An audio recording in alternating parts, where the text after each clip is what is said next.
오늘도 레전드 채널을 방문해주셔서 대단히 감사합니다. 역대급 레전드 사연 바로 시작하겠습니다. 안녕하세요. 저는 37살, 울산 한 공장에서 일하고 있는 남자입니다. 저는 가방끈이 짧아요. 어렸을 때 정말 찢어지게 가난했습니다. 엄마는 도망가고 아버지는 알코올 중독자에 제가 중학교 2학년 때 갑작스럽게 돌아가셨습니다. 저는 친할머니 손에서 자랐고 제가 20살이 되셨을 때 친할머니조차 세상을 떠나게 되었지요. 그렇게 저는 세상에 혼자 내던져 바로 일하게 되었습니다. 이 공장 저 공장 떠돌아다니면서 서울에도 갔다가 경기도에서 8년을 있고 다시 울산에 자리 잡게 되었습니다.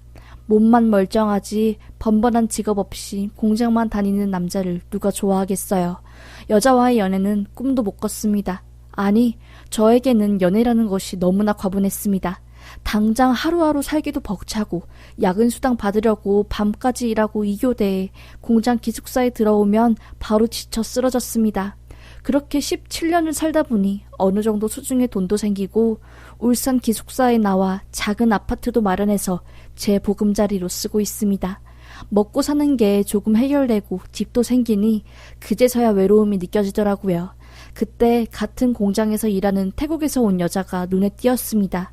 한국말도 곧잘하고 저보다 형편이 안 좋은데도 정말 한 번도 인상 쓴 적 없이 엄청 성실하고 방긋방긋 잘 웃었지요.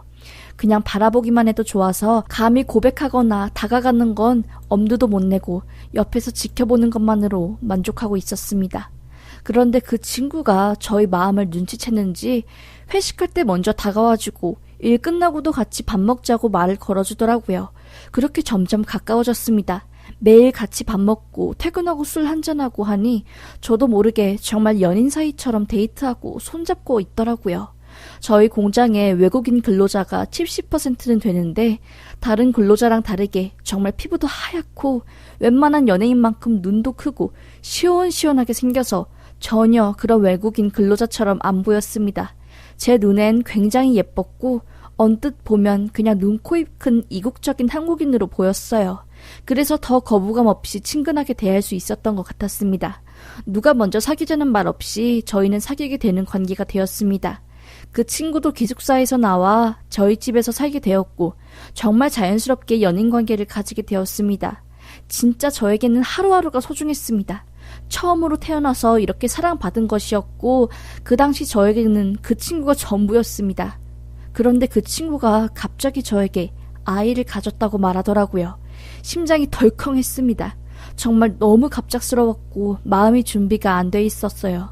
그런데 어쩌겠습니까? 사랑하는 사람이 내 아이를 가졌다는데 혼란스러운 마음도 잠시 모든 걸 책임지겠다고 걱정하지 말라고 했습니다. 몸이 힘들면 일을 잠시 쉬면서 우리 집에서 아이 돌보라고 말했지요. 아이 낳으면 바로 혼인신고하고 결혼하자고 하면서요. 더 이상 비자 관련으로 우리가 떨어질 일 없을 거다 라면서 한국에 사는 걸 불안정해하는 그 친구를 달랬습니다. 실제로 저는 제가 가지고 있는 울산 아파트에서 그 친구와 살면서 가정을 꾸릴 생각이었습니다. 비록 태국인과의 국제결혼이지만 그 친구가 워낙 한국말도 곧잘하고 생긴 것도 하얗고 예쁘게 생겼기에 한국에 살면서 겪게 될 차별을 크게 걱정하지 않았습니다. 배가 아프고 속이 울렁거린다면서 그 친구는 곧 공장 일을 그만두었고 아파트 계약하고 남은 돈 3천이 들어있는 통장에서 체크카드를 발급해 그 친구에게 생활비로 쓰라고 줬습니다. 저는 2교대에 추가 연장 근무까지 계속하고 있는 상황이었고요. 곧 아이가 생기니 일도 더 열심히 했습니다. 일 끝나고 오면 제 카드로 장본 재료들로 태국 음식도 해주고 밥도 차려주고 정말 가족이 되는 것 같았습니다. 그런데 씀씀이가 점점 커지더라고요. 카드를 쓰면 저에게 문자가 오는 줄 몰랐던 건지 심지어 하루에 15만 원이 넘게 쓴 적도 있었습니다. 남들이 보기에 그렇게 크지 않은 금액일 수 있지만 저에게는 큰 금액이었어요. 그 친구에게 한 달에 100만 원 이내로 써줬으면 좋겠다고 말을 해야겠다고 마음을 먹었을 때 저희 공장에서 30분 떨어진 곳에 있는 러브호텔에서 결제된 문자가 오더라고요. 제가 그 문자를 받았을 때가 저녁 6시부터 새벽 6시까지 2교대 근무하고 있을 때였고 4시간 근무 후 30분 쉬고 있는 저녁 10시쯤 온 문자였습니다.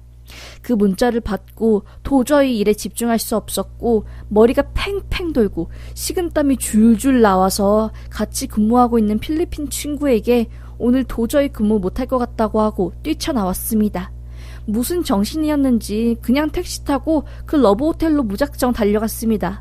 8시 28분에 여기서 결제한 사람 방 번호 뭐냐고, 내가 남편인데 잠깐 볼 일이 있어서 연락한 거다 라고 하면서 방 번호 알려달라고 했습니다.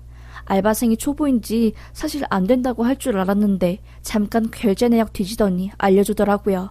저는 눈 거의 반쯤 뒤집혀서 308호실로 올라가 문을 두들겼습니다. 쾅쾅쾅! 계속 문을 두들기자 한 남자가 나오더라고요. 급하게 외투를 걸친 그 남자가 저를 보자마자 무슨 일이냐고 하길래 저 바로 문을 확 열었습니다.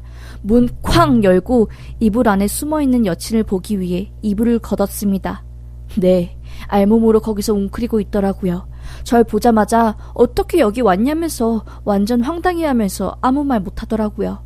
모텔에 있던 사람은 한국 사람은 아닌데 몽골, 고려인 쪽 사람인 것 같았습니다. 뭐하는 짓이냐고 경찰에 신고한다면서 박박 소리를 치더라고요. 황당해서 제 핸드폰으로 경찰 번호 눌렀습니다. 그러자 그 남자놈이 제 손을 확 낚아채면서 전화 거는 걸 막더라고요. 소개팅 앱에서 만난 거고 오늘 처음 만난 건데 뭐하는 짓이냐고 너무 황당하다면서 화를 내길래 저는 내가 이 여자 남편이고 이 여자 애기 가지고 있다, 애기 가지고 있는 여자인 줄 몰랐냐면서 아무리 임신 초기지만 이딴 짓거리 하고 다니는 건 아니지 않느냐고 막 뭐라고 하니까 그게 정말이냐면서 본인은 아무것도 몰랐다고 옷을 막 후다닥 입고 도망가더라고요. 저는 그 남자가 나가는지 마는지 신경도 안 쓰고 여친한테 막 소리쳤습니다. 너 결제 내역 내 문자로 오는 거 몰랐냐고, 도대체 제정신이냐고, 너 임신한 거 진짜 맞냐고, 네 맞냐고, 내가 어떻게 이 상황을 받아들여야 하는 거냐고, 왜 이렇게 나를 힘들게 하냐면서 화를 냈습니다. 오해야, 다 오해야, 천천히 하나하나 풀어가자 라면서 막 펑펑 울더라고요. 임신 테스트기 2줄 나온 것도 맞고 제가 하도 일만 하니까 너무 외로워서 외국인이 많이 쓰는 만남 앱 같은 걸 하다가 홧김에 이렇게 관계를 맺은 거라고 하더라고요. 기승전결 제 탓이었습니다. 죽고 싶었습니다. 차마 하면 안 되지만 여자친구 깃방망이 한 대 날리고 혼자 집으로 왔습니다. 비밀번호도 바꾸고 공장 인사관리자님한테도 당분간 일 못 나갈 것 같다고 연락을 넣었습니다. 그리고 잉리한테 전화해서 말했습니다. 애 태어나면 친자검사하자. 친자검사에서 내 애면 내가 키울 거다. 내 애가 아니면 내가 입은 정신적 육체적 손해 전부 고소할 거고 너 다시는 대한민국 땅에 발 못 붙이게 한다고 말했습니다. 여자친구는 기절할 듯이 울며 진짜 제 애라고, 진짜 한 번 실수한 거라고 제발 용서해달라면서 빌더라고요. 제가 미련한 게 그 모습을 보고 또 마음이 약해져서 진짜 내 아이면 어떡하지 하는 마음에 다시 여친을 아파트로 데려왔습니다. 아파트에서 여친을 살게 하고 저는 다시 공장 기숙사로 들어갔습니다. 가끔 아파트로 가서 여친이 상태를 살피고 그렇게 8개월이 흐르고 결국 여자친구가 아이를 낳았습니다. 아이가 태어나기 전까지 저는 정말 생지옥이었습니다. 몇 번을 죽어야지 마음먹고 목을 매달려고 수십 번 마음먹었지만 공장 동료들이 저를 막고 지켜줘서 아이가 태어나기 전까지 버텼지요. 공장 사람들은 그 여자 너애 아니야, 너 속고 있어, 그 여자 비자 때문에 너애라고 거짓말치고 지금 너 속인 거야 라면서 수백 번 수천 번 저에게 말했지만 전 그때까지도 진짜 미친놈처럼 정신을 못 차리고 있었습니다. 울산 한 산부인과에서 여친이 아이를 낳았고 아이를 낳는 순간에도 저는 병원에 가지 못했습니다. 너무나 무서웠습니다. 너무나 궁금한데 너무나 무섭고 바라던 내 아이가 아니라면 이 감정을 어떻게 감당해야 할지 저로서는 도저히 감당이 안 되었습니다.